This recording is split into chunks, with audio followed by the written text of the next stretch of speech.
चीन के बेचैन होने की एक और बड़ी वजह है बुनियादी ढांचे के हिसाब से मजबूत होता हिंदुस्तान, क्योंकि अभी तक अपेक्षाकृत जो इलाके भारत की प्रायोरिटी लिस्ट में नहीं थे, प्राथमिकता में नहीं थे, वहां तक भारत अब सड़कों के निर्माण कर रहा है।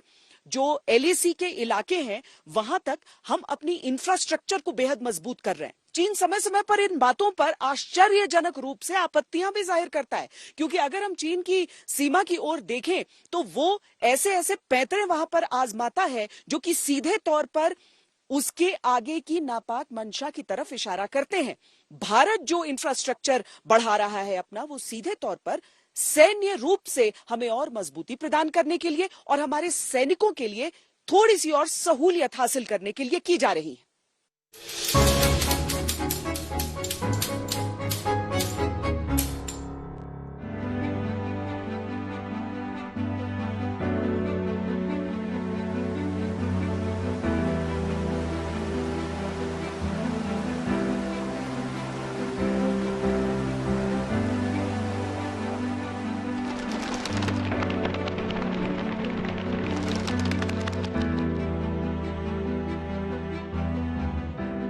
पूर्वोत्तर के ये खूबसूरत पहाड़ी इलाके जितने खूबसूरत हैं, उतने ही दुर्गम और जटिल भी हैं। इन ऊंचाइयों में जीवन मुश्किल होता है और मुश्किल होता है यातायात भी।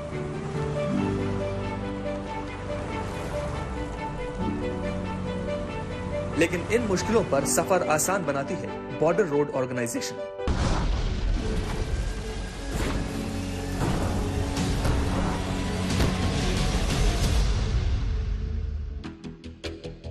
कोई पूछे अगर कि देश निर्माण क्या होता है, कैसे होता है, तो उसे बीते कुछ सालों में भारत की सरहदों की बदलती तस्वीर देखनी चाहिए।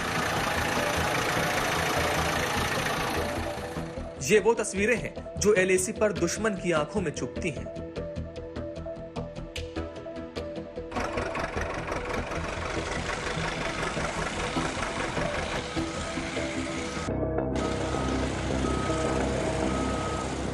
जहां इंच इंच रास्ते का संघर्ष था, वहां किलोमीटरें लंबी सड़कें हैं। जहां देश के 12 महीने जुड़े रहने के लिए मौसमों की मोहताजी रहती थी, वहां तरक्की की गहरी सुरंगें तैयार हैं। अरुणाचल प्रदेश में 13,000 फीट की ऊंचाई पर बनी 2 किलोमीटर से ज्यादा लंबी सेला सुरंग लगभग बनकर तैयार है। इस सुरंग के जरिए तवांग सेक्टर तक मिसाइल और टैंक आसानी से पहुंच जाएंगे। ये जमी हुई बर्फ जो आप देख रहे हैं, इसको देखकर आप यहां के तापमान का अंदाजा लगा लीजिए। 13,000 फीट की ऊंचाई, -7 डिग्री का तापमान। आमतौर पर भारतीय सेना की तैनाती के बारे में हम आपको इस तरह की चीजें बताते हैं, लेकिन आप जो इस टनल के भीतर की तस्वीरें देख रहे हैं, उसमें आपको पानी का हर एक हिस्सा जमा हुआ नजर आ जाएगा। ठंड इतनी अधिक यहां पर है और इन्हीं परिस्थितियों में सबको लगकर काम करना पड़ता है। इन्हीं परिस्थितियों में जहां पर आपको चंद कदम चलने में आपकी सांस चढ़ती है, वहां पर आपको भारी वजन उठाना है, मुश्किल काम करना है और पानी जहां पर इस तरह से जम जा रहा हो, वहां पर आपको 24 घंटे काम करते रहना है। लेकिन प्रण है, संकल्प है कि सीमाएं, सरहद हमारी सुरक्षित रहेंगी, देश के सबसे सुदूर कोने देश से जुड़े रहेंगे, कोई भी हिस्सा अलग थलग नहीं रहेगा। तो फिर इस तरह के हालात में, इस तरह की परिस्थितियों में काम तो करना होगा और उसी संकल्पबद्ध, प्रणबद्ध दृढ़ता के साथ हमारे, इन्हें भी हम योद्धा ही कहेंगे, जो यहां पर काम में जुटे हुए हैं दिन रात। 13,000 फीट की ऊंचाई पर एक टनल, दुनिया में कह रहे हैं कि ये सबसे ऊंचा बाइलेन टनल होगा। बिल्कुल, इतना लंबा बाइलेन टनल इस ऊंचाई पे दुनिया में कहीं पे भी नहीं है। तो सेला टनल बनने के बाद इस ट्यूब में जिसमें हम खड़े हैं, ये लॉन्गेस्ट बाइलेन ट्यूब होगी above an altitude of 13,000 feet. Sela tunnel की वजह से हमारा सेला पास के ऊपर जो हमको स्नो क्लियरेंस करना पड़ता था, वो करने की जरूरत नहीं पड़ेगी। तवांग ट्रूली पास आएगा, जल्दी हम तवांग पहुंच पाएंगे, विंटर्स में भी पहुंच पाएंगे।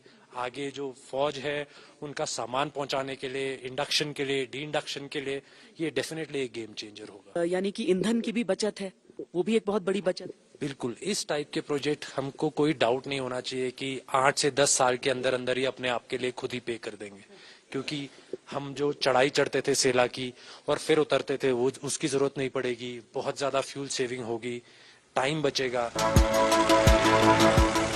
सरहदी इलाकों में मजबूत इंफ्रास्ट्रक्चर ही किसी भी देश को शक्तिशाली बनाता है। अगर सरहदों तक रास्ते आसान होते हैं तो सरहदों की रक्षा भी आसान होती है। भारत ने जिस तेजी से इन इलाकों में निर्माण किए हैं वो चीन को पसंद नहीं आ रहा है, क्योंकि इससे भारत तेजी के साथ सरहदी इलाकों में हथियार पहुंचा रहा है।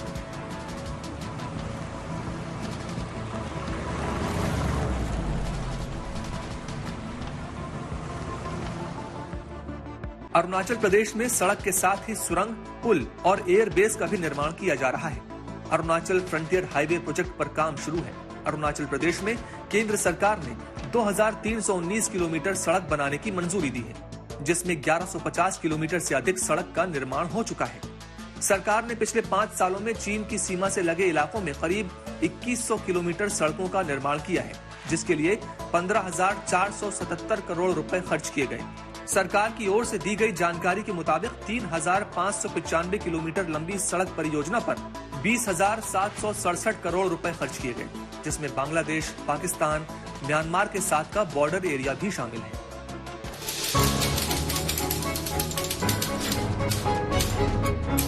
भारतीय सेना ऊंचाई वाले इलाकों में सैनिकों के रहने के लिए हाईटेक पोस्ट भी बना रही है, क्योंकि इन इलाकों में खतरा सिर्फ दुश्मन का ही नहीं, मौसम से भी होता है। इसलिए ऐसी पोस्ट का निर्माण किया जा रहा है जो ऊर्जा के स्रोतों का दोबारा इस्तेमाल कर सके। साफ सफाई की जहां बेहतर व्यवस्था हो, ऐसे ही एक मॉडल पोस्ट पर आज तक की टीम भी पहुंची। 15,000 फीट पे 1 महीने के अंदर ये पूरा जो एरिया है इसको प्लेन किया। प्लेन करने का मकसद था कि सारे इंफ्रास्ट्रक्चर जो भी हैं एक ही प्रीमाइसेस में साइट किए जा सके। पानी की प्रॉब्लम को सॉल्व करने के लिए यहाँ पर कई किलोमीटर लंबी पाइपलाइन डाली गई है। इलेक्ट्रिसिटी के लिए मेड इन इंडिया के अंतर्गत हाइब्रिड इलेक्ट्रिफिकेशन सिस्टम को स्टैब्लिश किया गया है, जिससे कि यहाँ पर 24 आवर्स इलेक्ट्रिसिटी रह सके। ये इंडियन आर्मी का सबसे पहला मॉडल पोस्ट है। पूरी तरह से आधुनिक और कॉम्पैक्ट शेल्टर 15,000 से 18,000 फीट की ऊंचाई पर बनाए गए हैं। 3D बंकर बन रहे हैं, जिस पर टैंक से करीब से भी हमला किया जाए तो तब भी वो इसका सामना कर पाएंगे। LAC पर भारत के इस तरह के निर्माण को देखकर चीन को दिक्कत हो रही है। हालांकि चीन भी बेहद तेजी से कई सालों से इन इलाकों में सैन्य और रिहायशी ठिकाने बना रहा है।